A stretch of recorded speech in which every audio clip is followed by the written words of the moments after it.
मथुरा में मंगलवार की तड़के सुबह यमुना एक्सप्रेसवे पर ऐसा मंजर देखने को मिला जिसने हर किसी को दहला दिया।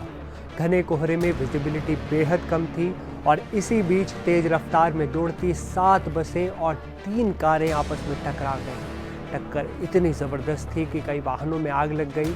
आग की ऊंची लपटें आसमान तक उठती दिखी और बसों के धूं कर जलने का वीडियो सोशल मीडिया पर जमकर वायरल भी हुआ।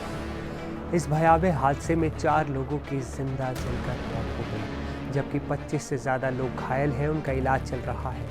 हादसे के वक्त भी ज़्यादातर यात्री बसों में सो रहे थे। अचानक हुई जोरदार टक्कर ने सबको झकझोर दिया। टक्कर के बाद बसों में आग लग गई और लोग बाहर निकलने की कोशिश करने लगे। कई लोग समय रहते बाहर निकल गए, लेकिन जिनका किस्मत ने साथ नहीं दिया वो 4 लोग आग की लपटों में फंसकर जान गंवा बैठे। हादसे की सूचना मिलते ही पुलिस, फायर ब्रिगेड और रेस्क्यू टीमें मौके पर पहुंची। आग बुझाने और घायलों को अस्पताल पहुंचाने का काम शुरू हुआ। मथुरा के डीएम और एसएसपी ने इस दर्दनाक हादसे की जानकारी दी। क्या कह रहे हैं सुनिए जरा। ये लगभग 4 साढ़े 4 बजे के बीच में जो घने कोहरे के कारण और लो विजिबिलिटी के कारण इस जगह पे 127वें मील पे ये दुर्भाग्यपूर्ण घटना घटी है, जिसमें 5 बसें पूरी तरीके से जल गई हैं, 2 छोटी गाड़ियां जल गई हैं। आप देख रहे होंगे 2 बड़ी बसें और वोल्वो बसें टकरा करके टूटी हुई हैं। एक टेम्पो ट्रेवलर टूटा हुआ, 2 और गाड़ी टूटी हुई हैं, जिसमें लगभग 25 लोग घायल हुए हैं और 4 लोगों की बॉडी हम लोगों को रिकवर हो गई है, जो असामयिक मृत्यु हुई है, और भी रेस्क्यू ऑपरेशन चल रहा है। जिस तरीके की बसें जली हुई हैं वो बहुत ही बीभत्स है। माननीय मुख्यमंत्री जी ने तत्काल घटना का संज्ञान लिया और हमको एसएसपी साहब को तत्काल मौके पर भेजा। पूरी टीम आई, लगभग 20 से अधिक एम्बुलेंस लगा करके जो घायल थे उन्हें अस्पताल भेजा गया। करीब 20 के आसपास फायर ब्रिगेड की गाड़ियां बुलाई गई हैं और अब लगभग अंतिम चरण में है रेस्क्यू ऑपरेशन। तत्काल माननीय मुख्यमंत्री जी ने, जिनके मृत्यु हुई है असामयिक रूप से, उनके परिजनों को 2-2 लाख रुपए अपनी राहत राशि से देने की घोषणा की है। जो घायल हैं उनको बहुत बेहतर से बेहतर इलाज कराने का निर्देश दिया, जो कराया जा रहा है। ये भी निर्देश दिए हैं कि ऐसी व्यवस्था बनाई जाए कि वाहनों की स्पीड कम की जाए और कन्वाय बना करके इनको निकाला जाए ताकि इस प्रकार की घटना फिर से ना हो। आज सुबह लगभग 4:30 बजे के करीब विजिबिलिटी लो होने के कारण आप जैसा देख सकते हैं अभी भी यहाँ गहरा कोहरा है। इसके चलते लगभग 7 बसेस और 3 छोटी गाड़ियाँ आपस में टकरा गई। इस एक्सीडेंट के दौरान उनमें जो गाड़ियाँ थी उनमें आग लग गई। यहाँ सूचना प्राप्त होने पर तत्काल हमारी टीमें फायर सर्विस की, सिविल पुलिस की और लोकल एडमिनिस्ट्रेशन की सभी यहाँ पे उपस्थित हुई। अब तक की जानकारी के अनुसार इस पूरे सर्च एंड रेस्क्यू ऑपरेशन ये लगभग कंप्लीशन पे है। अब तक लगभग 4 लोगों की मृत्यु होना इसमें पुष्ट हुआ है और शेष लगभग 25 लोग हैं जिनको अस्पताल में भर्ती कराया गया। उनमें से कोई भी गंभीर नहीं है, उपचाररत है, उन्हें बेहतर से बेहतर उपचार दिलाया जा रहा है और सरकारी वाहनों के माध्यम से जो अन्य यहाँ पे उपस्थित लोग हैं उनको अपने गंतव्यों तक भिजवाया जा रहा है। क्योंकि ये रोड पे पूरा ब्लॉकेज हो गया है तो पीछे से डाइवर्जन भी करा दिया गया है और शीघ्र ही यहाँ से ये जो बसेस हैं इन सबको भी हटवा दिया जाए। सोशल मीडिया पर सामने आए वीडियो हादसे की भयावहता को बयां कर रहे हैं। आग की ऊंची लपटें, धू कर चलती बसें और चीख पुकार का माहौल, ये सब देखकर रोंगटे खड़े हो रहे हैं। एक घायल ने बताया कि वाहनों की टक्कर के बाद बसों में आग लग गई, उन्हें कुछ समझ नहीं आया, वो तो सो रहे थे बस। यहाँ पे एक्सीडेंट हो गई है, लगभग 3-4 गाड़ियाँ जली हैं बस। आपको कैसे पता लगा? मैं तो यहीं पे हूँ, मैं तो प्रेजेंट टाइम में यहीं पे हूँ। गाड़ी में जब आग लगी थी मैं उस समय एक्सीडेंट हुआ था जब उस समय गाड़ी में था, लेटा था मैं। कितने लोग थे? बस में तो पूरा फुल सीट था, जितना सीट होती सब फुल। कितने बजे लोगों को घटना हुई? 4 बजे के आसपास हुई है। तो आपको कैसे पता लगा? सो रहे थे, जग रहे थे? मैं सो रहा था। हम लोग जौनपुर से मंत्री जी के यहाँ से आ रहे थे, जा रहे थे दिल्ली, और रास्ते में अंधेरा बहुत छाया हुआ था, दिखाई नहीं दिया। गाड़ी जोर से आवाज़ की, हम लोग सब हकबका गए। गेट खोले, गेट खोलकर जैसे निकले, पीछे से धाड़ धाड़ धाड़ धाड़ सब बसें सब लड़ रही थी जोर जोर से। जी हो रहा था। हाँ, कोहरा बहुत घना था, बहुत घना कोहरा था। जी उसका नाम जब आग लगी उसके बाद फिर आपने क्या देखा, क्या क्या नजर आ रहा था? आग लगी, सब लोग चिल्ला रहे थे, भाग रहे थे, बस से कूद रहे थे, शीशा तोड़ रहे थे, यही सब हम लोग देखे। तो हादसे की वजह क्या मानते हैं आप, कैसा हुआ हादसा? हादसा सर ये कोहरे की वजह से हुआ। हाँ, कम से कम 50 गाड़ियां टकराई हैं। अच्छा, कितने लोग की कैजुअलिटी की स्थिति बता रहे हैं, क्या स्थिति है? कितने लोग घायल हैं?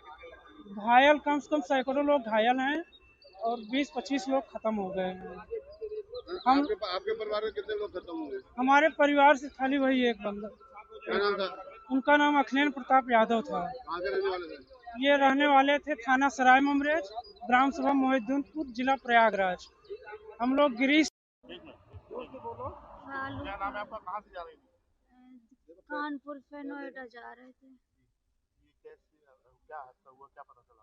हमको आग लग गई थी, इसलिए हमको पता नहीं चला कुछ। आप लोग सो रहे थे?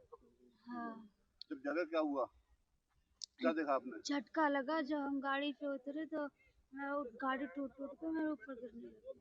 पूरा था? हाँ, ये बस से टक्कर हो गई है, एक्सीडेंट हो गया है और बस में आग भी लग गई है। उसमें काफ़ी लोग घायल हो चुके हैं, हमारी भी चोट लग गई है, हमारी भी कमर टूट चुकी है और काफ़ी लोग घायल हो चुके हैं, काफ़ी लोग मर भी चुके हैं। उधर सूबे के मुखिया योगी आदित्यनाथ ने मथुरा जिले में हुए सड़क हादसे का संज्ञान लिया। सीएम योगी ने मृतकों के परिजनों के प्रति शोक संवेदनाएं व्यक्त की। अधिकारियों को तत्काल मौके पर पहुंचकर राहत कार्य में तेजी लाने के निर्देश भी सीएम की तरफ से दिए गए। सीएम योगी ने मृतकों के परिजनों को 2 लाख और घायलों को 50,000 रुपये की आर्थिक सहायता देने की भी घोषणा की। आपको बता दें कि पिछले 2-3 दिनों में यूपी के कई जिलों में हाईवे पर सड़क दुर्घटनाएं भी बढ़ गई हैं। कोहरा उसका बड़ा कारण है। उन्नाव में भी कोहरे की वजह से हादसा हुआ, जिसमें 4 लोगों की जान चली गई। माना जा रहा है कि आने वाले दिनों में भी सुबह और रात में घना कोहरा देखा जा सकता है, जिससे सड़कों के साथ साथ रेल यातायात पर भी असर देखने को मिलेगा। दोस्तों, सर्दियों के मौसम में घने कोहरे का प्रकोप बढ़ जाता है। ये हर साल की टेंशन है, दिक्कत है। इस दौरान सड़कों पर विजिबिलिटी बहुत कम हो जाती है, जिससे हादसे का खतरा काफ़ी बढ़ जाता है। ऐसे में वाहन चालकों को बेहद सावधान रहने की ज़रूरत है। चलिए अब हम आपको बताते हैं कि घने कोहरे में गाड़ी चलाते समय किन किन बातों का ध्यान बहुत ज़रूरी रखना चाहिए, ताकि आप सुरक्षित रहें और आपका परिवार भी, और किसी भी दुर्घटना से बचा जा सके। लाइट्स का सही इस्तेमाल, सिर्फ डिपर का उपयोग करें। कोहरे में हमेशा गाड़ी की हेडलाइट्स को लो बीम पर रखें। हाई बीम कोहरे के कणों से टकराकर रोशनी को वापस आपकी तरफ भेजती है, जिससे दृश्यता यानी विजिबिलिटी और भी कम हो जाती है। फॉग लाइट्स ऑन रखें। अगर आपकी गाड़ी में फॉग लाइट्स हैं तो उन्हें तुरंत ऑन करें। ये लाइट्स ज़मीन के करीब होती हैं और कोहरे को भेदने में ज़्यादा असरदार होती हैं। इसी तरह अगला पॉइंट है इंडिकेटर और पार्किंग लाइट्स। धीमी गति से चलने या रुकने पर खतरे की चेतावनी देने के लिए हैजार्ड लाइट्स, चारों इंडिकेटर ऑन रखें। स्पीड पर नियंत्रण, धीमी गति रखें। घने कोहरे में स्पीड को नियंत्रित रखना सबसे ज़्यादा ज़रूरी होता है। अपनी गति इतनी धीमी रखें कि आप सामने कुछ भी दिखने पर तुरंत गाड़ी पर ब्रेक लगा सकें, उसे कंट्रोल कर सकें, उसे रोक सकें। ओवरटेकिंग से बचें। कोहरे में ओवरटेक करने का जोखिम बिल्कुल ना लें। दृश्यता कम होने के कारण ये बहुत खतरनाक कई बार साबित हो सकता है। दूरी बनाए रखें। ब्रेकिंग दूरी, जैसे सामने चल रहे वाहन से सुरक्षित दूरी बनाकर रखें। कोहरे में ब्रेकिंग डिस्टेंस जो होता है वो बढ़ जाता है। सामान्य दूरी से 2 गुनी दूरी बनाकर रखना ही सुरक्षा है, सुरक्षित रहने का सही तरीका है। विंडस्क्रीन और शीशे साफ रखें। डिफोगर हीटर का प्रयोग करें। विंडस्क्रीन पर अंदर की तरफ नमी या भाप जमने से दृश्यता यानी विजिबिलिटी कम हो जाती है। इसे हटाने के लिए कार के डिफोगर या फिर हीटर का इस्तेमाल करें। वाइपर का उपयोग, अगर बाहर हल्की बूंदाबांदी हो रही है या कोहरा विंडस्क्रीन पर जम रहा है तो वाइपर का इस्तेमाल करके उसे हटाएं और क्लीन मिरर रखें। हॉर्न का इस्तेमाल, सुनकर अंदाज़ा लगाएं। कोहरे में आंखें धोखा दे सकती हैं, इसलिए कानों का इस्तेमाल सही तरीके से करें। मुड़ने से पहले या ओवरटेक ना करने की स्थिति में हॉर्न का बार बार और हल्का इस्तेमाल करें ताकि बाकी वाहन चालकों को आपकी मौजूदगी का पता चल सके। पार्किंग सावधानी। अगर कोहरा बहुत घना है और गाड़ी चलाना संभव न हो तो गाड़ी को सड़क के किनारे सुरक्षित जगह पर पूरी तरह से ऑफ रोड पार्क करें। पार्क करते समय भी पार्किंग लाइट्स ऑन रखें। तो ये थे कुछ ज़रूरी टिप्स जो घने कोहरे में आपको और आपके अपनों को सुरक्षित रख सकते हैं। सुरक्षित चलें और सतर्क रहें, क्योंकि ये ज़िंदगी ना मिलेगी दोबारा।